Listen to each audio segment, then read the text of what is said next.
ఏంటంటే ప్రతి ఒక్కరు కూడా దీన్ని ఎలా స్ప్రే చేసుకోవాలి అంటే నాలుగు కింద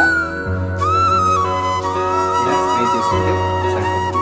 నెక్స్ట్ ఇది ఏ విధంగా మనకు యూజ్ అవుతుంది అనేది మనం ఇక్కడ చూద్దాం. ఫస్ట్ మన నార్మల్గా ప్లేన్ వాటర్, ఇది మన శరీరం అంతా, మన ప్లేన్ వాటర్ ఏ ప్రాబ్లం కూడా లేదు, చాలా బాగుంది మన శరీరం.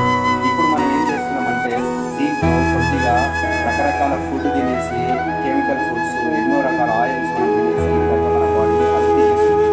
ఇలా బాడీ మొత్తం కల్తీ అయిపోయింది. చూడండి ఎంత రెడ్గా అయిపోయిందో టోటల్గా. సో ఈ కల్తీ అయినటువంటి శరీరాన్ని మనం ఎవ్రీ డే క్లీన్ చేసుకోవడానికి మార్నింగ్ ఎక్సర్సైజ్లు, రకరకాల ఫుడ్ హ్యాబిట్స్ మనం మెయింటైన్ చేస్తాం. దీంతో పాటు vitamin C gel immunity power పెరగడానికి, బ్లడ్లోనే ఇన్ఫెక్షన్ తీసేయడానికి, తిమ్మిర్లు తగ్గడానికి కూడా ప్రతి ఒక్కరికి వాడుకోవచ్చు. అండ్ ఇది ఒక్కసారి నేను ఇందులో స్ప్రే చేస్తున్నా, చూడండి ఎలా దీని రిజల్ట్స్ వస్తాయో చూస్తారు.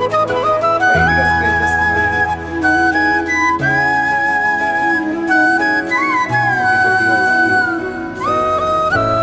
జస్ట్ 2-3 డ్రాప్స్ వస్తున్నాయంటే స్లోగా వాటర్ చేంజ్ అవుతున్నాయి. మీరు అబ్జర్వ్ చేయండి కొద్దిగా.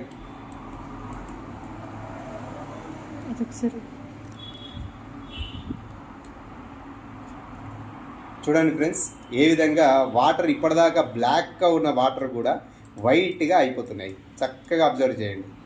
అంటే ఈ స్ప్రే అనేటువంటిది మన నాలుక కింద కనుక స్ప్రే చేస్తే మన బాడీలో ఉన్నటువంటి టాక్సిన్స్ కూడా ఇలా రిమూవ్ అయిపోతాయి. సో ఒకసారి చూడండి, నేను ఇప్పుడు వేరుతో అంటున్నాను చూడండి. మళ్ళీ మనము ప్లేన్ వాటర్ ఉన్నప్పుడు ఏ విధంగా ఉందో అంత అద్భుతంగా మన వాటర్ తయారైపోయినాయి. అంటే ప్రతి ఒక్కరు కూడా మన యొక్క బాడీలో ఇమ్యూనిటీ లెవెల్స్ పెరగడానికి and vitamin C, blood circulation మంచిగా జరగడానికి ప్రతి ఒక్కరు కూడా యూజ్ చేసుకోవచ్చు. నేను మీ బాలకిషన్. Thank you.